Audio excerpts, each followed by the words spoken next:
तीन बड़े मामलों का खुलासा करेंगे पप्पू यादव। सांसद पप्पू यादव बने जनता की आवाज। कानून व्यवस्था पर किया जोरदार हमला। सड़क से संसद तक पप्पू यादव का संघर्ष जनता के लिए मिसाल। तीन बड़े खुलासों से बिहार की राजनीति में हलचल ला सकते हैं पप्पू यादव। तेजस्वी यादव से अलग जनता के बीच सीधे सक्रिय नेता बनकर उभरे पप्पू यादव। सम्राट चौधरी को भी दिया करारा जवाब। बिहार के निर्दलीय सांसद पप्पू यादव ने प्रदेश में बढ़ते अपराध और कानून व्यवस्था की स्थिति को लेकर सरकार पर तीखा हमला किया है। हाल ही में 6 साल की बच्ची के साथ दुष्कर्म जैसी घटनाओं का जिक्र करते हुए उन्होंने कहा कि प्रदेश में पत्रकारों से लेकर बच्चियों तक सुरक्षित नहीं है। पप्पू यादव ने स्पष्ट किया कि अपराधी की कोई जाति नहीं होती, केवल अपराधी होता है। उन्होंने कहा कि लापता बच्चियों और अन्य संवेदनशील मामलों को लेकर दिए जा रहे गैर जिम्मेदाराना बयान तुरंत रोके जाने चाहिए। अपने बयान में सांसद ने जातिगत राजनीति और बयानबाजी की भी आलोचना की। उन्होंने उप मुख्यमंत्री सम्राट चौधरी के कुछ बयानों को बड़बोलापन करार देते हुए कहा कि सरकार को इस गंभीर मुद्दे पर सक्रिय रूप से कदम उठाने चाहिए। पप्पू यादव ने कहा कि इस मुद्दे को न केवल संसद में उठाएंगे बल्कि कानूनी मंचों तक भी लेकर जाएंगे। उन्होंने स्पीकर और लोकायुक्त से मुलाकात करने तथा पहले से दायर मामलों को आगे बढ़ाने की बात कही। सांसद ने 3 प्रमुख मामलों का खुलासा करने का दावा किया जो बिहार की राजनीति और कानून व्यवस्था में हलचल पैदा कर सकते हैं। पहला मामला खेमका हत्याकांड है, जिसमें उन्होंने कुछ नेताओं और परिवारों की संलिप्तता का संकेत दिया। दूसरा मामला रुपेश हत्याकांड है, जिसे पप्पू यादव ने साजिश से जोड़कर देखा। तीसरा मामला कथित फर्जी एनकाउंटर से जुड़ा है, जिसे लेकर वो हाईकोर्ट जाने की योजना बना रहे हैं।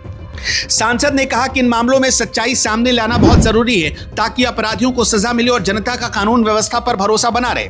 पप्पू यादव ने कहा कि प्रदेश में कानून का शासन अब खतरे में है। उन्होंने उदाहरण देते हुए कहा कि हाल ही में बच्चियों के खिलाफ बढ़ती घटनाओं और लापरवाह बयानबाजी ने लोगों में भय का माहौल पैदा कर दिया। उनका कहना है कि जब बेटियां सुरक्षित नहीं है और लोग भय में जी रहे हैं तो किसी उत्सव या विकास का कोई अर्थ नहीं रह जाता।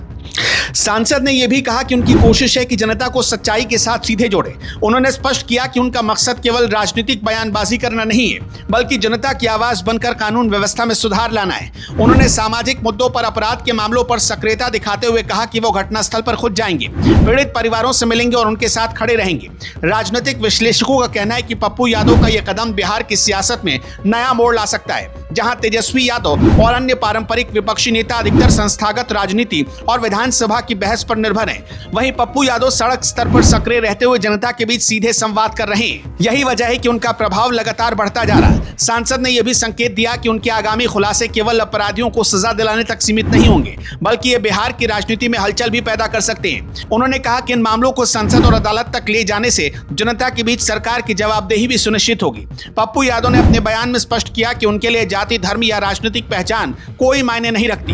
उनका मुख्य उद्देश्य प्रदेश में कानून और न्याय की व्यवस्था को मजबूत बनाना है। उन्होंने कहा कि अपराधियों के खिलाफ सख्त कदम उठाना ही समाज और भविष्य की सुरक्षा का एकमात्र रास्ता है।